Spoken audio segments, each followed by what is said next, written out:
Dear students, last class we have seen how the DNA and RNA molecules will be inserted into the plant. That means the desirable characters will be inserted into the crops which we need the specific characteristics, whether it has a genetically modified crops, herbicide tolerance இருக்கலாம், இல்லைனா herbicide insect resistant இருக்கலாம், இல்லை drought resistant இருக்கலாம். அந்த மாதிரி resistant characters உடைய பிளான்ஸில் வந்து foreign டிஎன்ஏவை insert பண்ணுறது எதுன்னு வரைக்கும் பார்த்தோம். So now we are going to see about the transgenic plants. That means genetically modified crops. After insertion the foreign DNA, how the crops will be working in the field, how the crops will be resist in the herbicide as well as the insect resistant அப்படின்றது தான் இந்த கிளாஸில் பார்க்க போகிறோம். ஓகேவா? Transgenic plants, genetically modified crops. Genetically modified crops அப்படின்னா என்னது? That genome will be modified.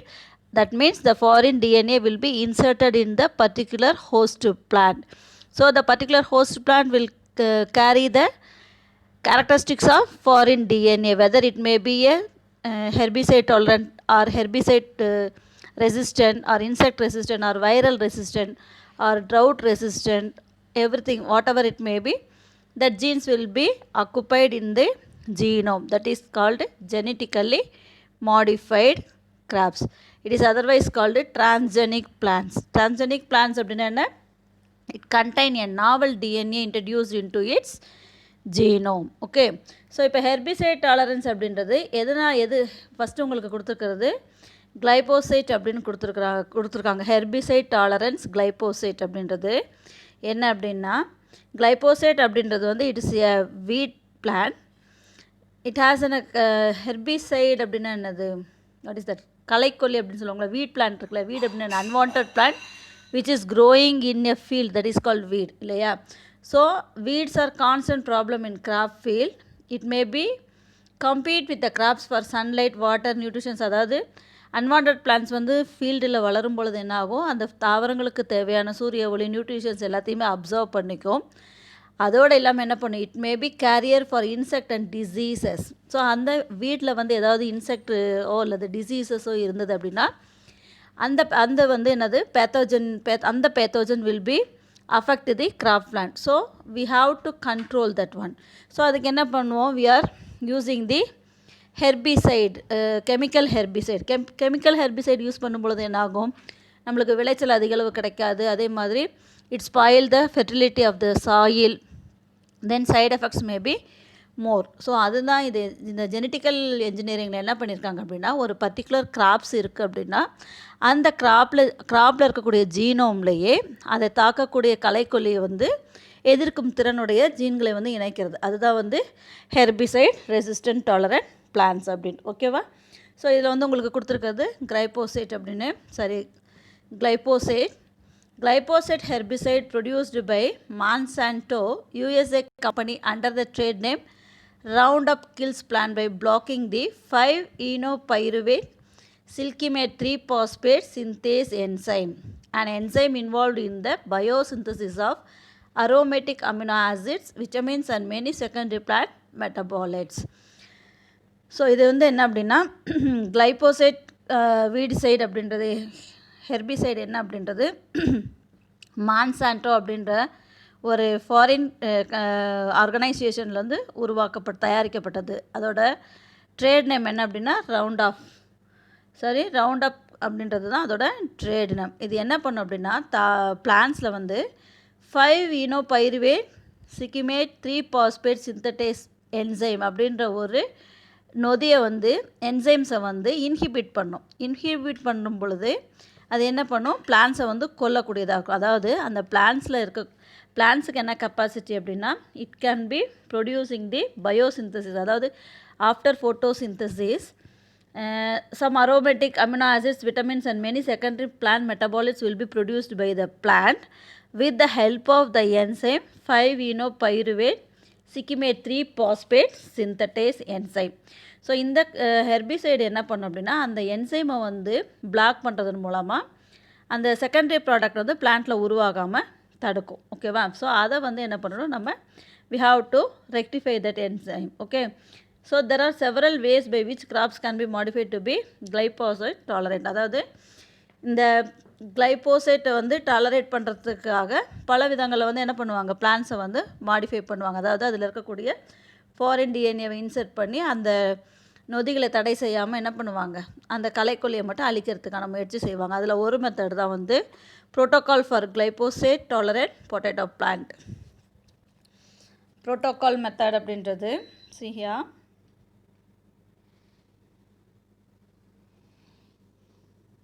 So protocol for glyphosate tolerant potato plant first வந்து என்ன பண்ணுவாங்க, இன்ட்ரடக்ஷன் ஆஃப் பார்ஜின் த்ரூ வெக்டாரின் மூலமாக என்ன பண்ணுவாங்க, பார்ஜின் அப்படின்ற ஒரு ஜீனை வந்து வெக்டாரில் இன்ட்ரடியூஸ் பண்ணுவாங்க. நம்மளுக்கு ஏற்கனவே தெரியும் இல்லையா, how to insert the foreign DNA into the vector. அந்த ப்ராசஸ் மூலமாக வந்து டிஎன்ஏ ரீகாம்பினன்ட் டெக்னாலஜி மூலமாக they may introduce the bar gene through the vector. Then cell culture of potato with bar gene. உடனே என்ன ஆகும், that bar gene will be mingled with the cell of the potato, then that culture may be produced. So அதில் வந்து என்ன இருக்கும் அப்படின்னா, that bar cultured cell will has a capacity to herbicide tolerant potato cells. அதில் வந்து என்ன இருக்கும், herbicide tolerant potato cells இருக்கும். அதை வந்து லெபார்டரியில் டிஷ்யூ கல்ச்சர், இன்விட்ரோ கல்ச்சர் அப்படின்னா laboratory கண்டிஷன்ஸில் they may be grow. Then they form the callus. Callus அப்படின்னா என்னது, undifferentiated mass of cells. அதிலிருந்து என்ன ஆகும், organogenesis means formation of root and stem, உறுப்புகள் உருவாகிறது தான் ஆர்கனோஜெனசிஸ். ஸோ அதுக்கப்புறம் என்ன ஆகும், அந்த ஆர்கனோஜெனசிஸ் உருவான பிறகு development of herbicide tolerant transgenic plant. இங்கே உருவாகக்கூடிய பொட்டேட்டோ பிளான்ட்டில் எல்லாமே என்ன இருக்கும் அப்படின்னா ஹெர்பிசைட் டாலரண்ட் பண்ணக்கூடிய பிளான்ட்டாக இருக்கும். அதாவது அந்த that plant even it will B resist the herbicides. Okay, it will act as an herbicide. No chemicals and no other components are used to eradicate the herbs or unwanted weeds. The plant itself, it has a gene to resist the herbicide. So this is the one of the important method of genetically modified crops. Okay, then another one method, one strategy is to incorporate a soil bacterium gene. So இந்த இடத்துல வந்து வெக்டாரில் use பண்ணுறாங்க. அது அந்த வெக்டாரை வந்து என்ன use ஆகும்னா soil inhibiting bacteria. Soil inhibiting bacteria அப்படின்றது என்னது, அக்ரோபாக்டீரியம் டியூமிஃபேஷியன்ஸ் இல்லையா, நம்ம ஆல்ரெடி சொல்லியிருக்கோம். Agrobacterium tumefaciens is the soil inhibiting bacteria. அந்த பாக்டீரியா மூலமாகவும் என்ன பண்ணுவாங்க, they may be introduce the glyphosate degrading enzymes. Okay, so இதன் மூலம் இது what are the advantages of herbicide tolerant crops. இந்த மாதிரி ஹெர்பிசைட் டாலரண்ட் கிராப்ஸை வளர்க்குறதுனால என்ன வந்து அட்வான்டேஜ் அப்படின்னா, weed control improves high crop yields. So weed வந்து என்ன ஆகும், கண்ட்ரோல் ஆகும். அதே மாதிரி to improve the quality and quantity of the food crops in the field, that is the main thing in the plant breeding. So reduces spray of herbicide. So herbicide அப்படின்னா களைக்கொல்லி, பூச்சிக்கொல்லி, களைக்கொல்லி தெளிக்கிறது வந்து நம்மளுக்கு கம்மியாகும். ஸோ அந்த reduces competition between crop plant and weed. So வீடே இல்லாமல் இருக்கிறதுனால என்ன ஆகும், there is no competition in between crop plants and weed. Use of low toxicity compounds which do not remain active in the soil and the ability to conserve soil structure and microbes. So அந்த soil ஸ்ட்ரக்சரும் soil ஃபெர்டிலிட்டியும் என்னாகும், பாதுகாக்கப்படும். அதே மாதிரி அங்கே சாயிலில் இருக்கக்கூடிய microbes இருக்கு இல்லையா, அதாவது பெனிஃபிஷியல் மைக்ரோப்ஸ் இருக்கும் இல்லையா, எல்லா பாக்டீரியா எல்லா மைக்ரோப்ஸுமே வந்து it is not harmful to the plants. Some beneficial microbes also will be there in the soil that will be protected by the use of herbicide tolerant crops. Okay, have you understood? Next வந்து இந்த herbicide டாலரன்ஸ்லேயே வந்து Basta அப்படின்றது வந்து it's an important Basta அப்படின்றது it's an important herbicide. So herbicide tolerant another one is Basta. Basta அப்படின்றது வந்து அதோட trade name தான் பாஸ்தா. அதோட ஒரிஜினல் நேம் என்ன, கெமிக்கல் காம்பவுண்ட் பாஸ்பினோத்ரிசின்.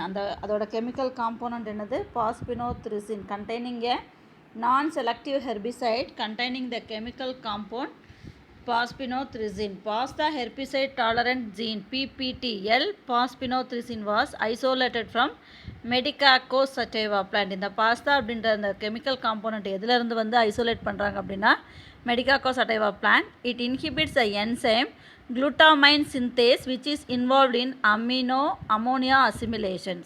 ஸோ நம்ம நைட்ரஜன் ஃபிக்சேஷன் படித்தோம் இல்லையா, 11th படித்தோம் இல்லையா, நைட்ரஜன் ஃபிக்சேஷன், அதாவது நைட்ரஜன் சைக்கிளில் வந்து nitrogen fixation, nitrogen assimilation, ammonia அதெல்லாம் படித்தோம். அமோனியா அசிமிலேஷன் எல்லாம் படித்தோம் இல்லையா, சைக்கிள் 5 ஸ்டெப்ஸ் படித்தோம் இல்லையா. அதில் அந்த அமோனியா அசிமிலேஷன் அப்படின்ற ஸ்டெப்ஸில் வந்து பயன்படக்கூடியது தான் குளுட்டாமைன் சிந்தடேஸ், அதாவது என்சைம் குளுட்டாமைன் சிந்தடேஸ். இது வந்து அதாவது இந்த பாஸ்டா அப்படின்றதுலேருந்து பிரித்தெடுக்கக்கூடிய அந்த L-பாஸ்பினோத்ரிசின் அப்படின்ற என்சைம் ஆனது it inhibits the enzyme glutamine synthetase.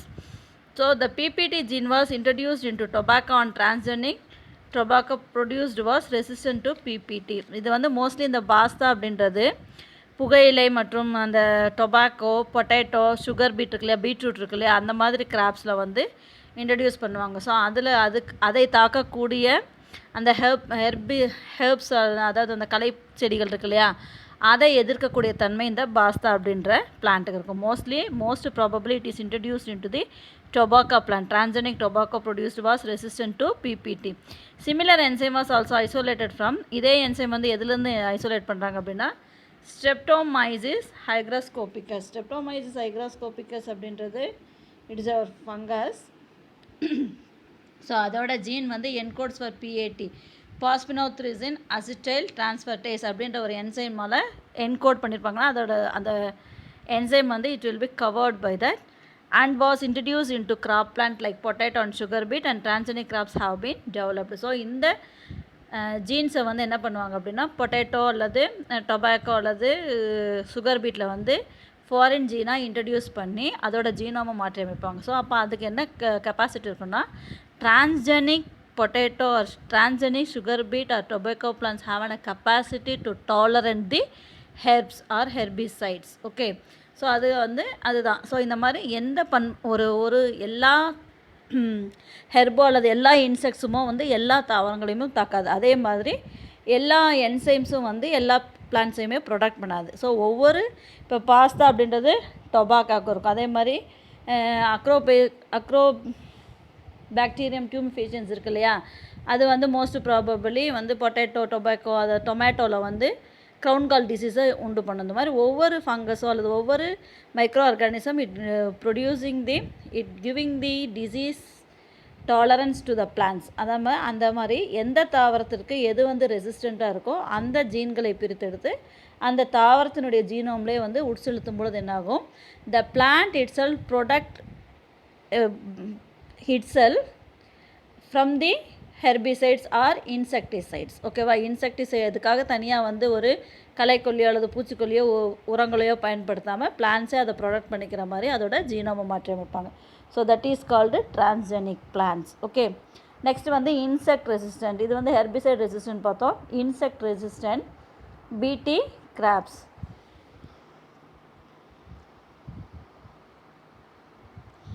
So insect resistant அப்படின்னா என்ன, எல்லா தாவரங்களையும் ஒரு சில பூச்சிகள் வந்து தாக்கும் இல்லையா. ஸோ ஒரு சில பூச்சிகள் வந்து தாக்கக்கூடியதாக இருக்கும். அந்த இன்செக்ட்ஸை வந்து அழிக்கக்கூடிய ஜீன்களை வந்து என்ன பண்ணுவாங்க, தாவரத்தினுடைய ஜீனோம்லேயே இன்செர்ட் பண்ணும் பொழுது தாவரங்களே வந்து அந்த பூச்சிகள் தாக்குனா அதை வந்து அதை அழிக்கும் தன்மையுடையதாக இருக்கும். இல்லைன்னா பூச்சிகள் தாக்காதவனும் அதனுடைய தகவமைப்பை அதோட physiological characters has been changed. Okay, so that will be product from the insects. So such a type of crops are called insect resistant BT crops. First உங்களுக்கு 3 கொடுத்துருக்காங்க. BT cotton, BT brinjal, then Dara mustard hybrid. ஓகேவா, insect ரெசிஸ்டன்ட்க்கு இந்த insect resistant graphs வந்து ஒரு 5 mark question. ஓகேவா, BT cotton அப்படின்றது என்னென்னா, it is genetically modified organism R genetically modified best resistant plant cotton variety. Cotton இருக்கு இல்லையா, அந்த பருத்தியில் ஒரு வெரைட்டி தான் வந்து பெஸ்ட் ரெசிஸ்டன்ட் அப்படின்னு அந்த பூச்சிகளை எதிர்க்கக்கூடிய ஒரு வெரைட்டி தான் வந்து BT cotton. Which produces and insecticide activity to bollworm. அதாவது BT காட்டன் வெரைட்டி வந்து என்ன அப்படின்னா, which produces and insecticide activity. Insecticide அப்படின்னா என்ன, பூச்சிக்கொல்லி அப்படின்னு சொல்லுவோம் இல்லையா, அந்த பூச்சிக்கொல்லிக்கான வேலையை செய்யக்கூடிய, அதாவது எந்த பூச்சிக்கொல்லி அப்படின்னா பால்வாம் அப்படின்றது என்னென்னா, அந்த காய்ப்புழு அப்படின்னு சொல்லுவாங்க இல்லையா, அந்த பருத்தி வந்து அந்த பருத்தியாக நல்லா வெடிக்கிறதுக்கு முன்னாடி அந்த பட் ஸ்டேஜில் இருக்கும் பொழுது புழுக்கள் தாக்கும். அந்த புழுக்கள் வந்து தாக்காமல் அதை ப்ரொடெக்ட் பண்ணுறதுக்கு யூஸ் ஆகக்கூடியது. ஓகேவா, இதை எப்படி பண்ணுறாங்க அப்படின்னா, strains of bacterium Bacillus thuringiensis produce most probably Bacillus thuringiensis is a soil inhibiting bacteria. அது நிலத்திலேயே வாழக்கூடிய பாக்டீரியா அப்படின்றனால அதில் இருக்கக்கூடிய வெக்டாரை யூஸ் பண்ணி பிளாஸ்மிடை யூஸ் பண்ணி தான் மோஸ்ட் ப்ராபபிளி அந்த நிலத்தில் இருக்கக்கூடிய எல்லா பிளான்ட்ஸ்லையுமே ஃபாரின் டிஎன்ஏவை இன்சர்ட் பண்ணுவாங்க. ஓகேவா? So strains of the bacterium Bacillus thuringiensis produce over 200 different BT toxins each harmful to different insect. So அதில் வந்து எத்தனை பிடி டாக்ஸின்ஸ் உருவாகுது அப்படின்னா 200. ஒவ்வொரு டாக்ஸினும் ஒவ்வொரு இன்செக்ட் ஹார்ம்ஃபுல்லாக இருக்கும். Most BT toxins are insecticidal to the larva of moths. பெரும்பாலும் வந்து larva of moths and butterflies, beetles, cotton bollworms and gate flies, அதாவது but harmless to other forms of life. So எல்லா பிடி டாக்ஸின்ஸுமே வந்து இன்செக்டிசைட்ஸ் அப்படின்னா என்னென்னா அந்த லார்வா ஸ்டேஜ் இருக்கு இல்லையா, புழுக்கள் ஸ்டேஜில் இருக்கிற மோத்தோடதோ அல்லது பட்டர்ஃப்ளையோ, பீட்டில் வண்டு, காட்டன் பால்வாம்ஸ் அப்படின்றது காட்டனில் இருக்கக்கூடிய அந்த காய் புழுக்களையோ அல்லது கேட் ஃப்ளைஸ் அப்படின்னு என்னென்னா அந்த உண்ணி அப்படின்வாங்க இல்லையா, அந்த மாதிரி இருக்கக்கூடியதுக்கெல்லாம் வந்து இட் வில் பி ஹார்ம்ஃபுல்லாக இருக்கும். But are harmless to other forms. மீதி இருக்கக்கூடியது எல்லாத்துக்குமே வந்து ஹார்ம்லெஸ்ஸாக இருக்கும். ஸோ அந்த மாதிரி ஹார்ம்ஃபுல்லாக இருக்கக்கூடிய அந்த பிடி காட்டன்ஸ்க்கு வந்து எனக்கு அந்த செடியில் இருக்கக்கூடிய அந்த தாவரத்தில் வந்து என்ன பண்ணுவாங்க, அதுக்கு ஆப்போசிட்டாக அதாவது இன்செக்ட் ரெசிஸ்டன்ட் கெப்பாசிட்டி இருக்கக்கூடிய ஜீன்ஸை இன்சர்ட் பண்ணும் பொழுது that crops itself it will be change the insect resistant கிராப்பாக மாறும். ஓகேவா? ஸோ இங்கே வந்து உங்களுக்கு இந்த ஜீன்ஸ் ஆர் என்கோடட் என்ன பண்ணுவாங்க அப்படின்னா the genes are encoded for toxic crystals in the cry group of endotoxin. when insects attack அந்த காட்டனில் என்ன பண்ணுவாங்கன்னா அந்த ஜீன்ஸ் வந்து இந்த தாவரங்களை புழுக்களை தாக்கக்கூடிய அந்த ஜீன்கள் இருக்கு இல்லையா, அதை வந்து encoded for the toxic crystals in the cry group of endotoxin. endotoxin அப்படின்றது வந்து அதை என்கோட் பண்ணுவாங்க அந்த ஜீன்ஸை. when insect attack and eat the cotton plant, insect வந்து அந்த காட்டன் பிளான்ட்டை சாப்பிடும் பொழுது என்னாகும், crytoxin will be dissolved and enter into the insect stomach.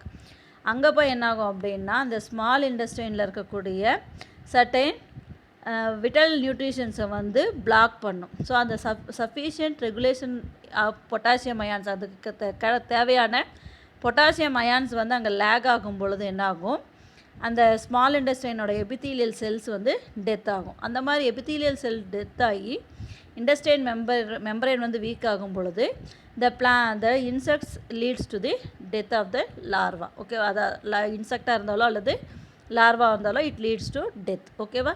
How you understood? So என்னது அப்படின்னா the epithelial membrane of the gut blocks certain vital nutrients, thereby sufficient regulation of potassium ions are lost in the insects and result in the death of epithelial cells in the intestine membrane, which leads to the death of the larva. When the insect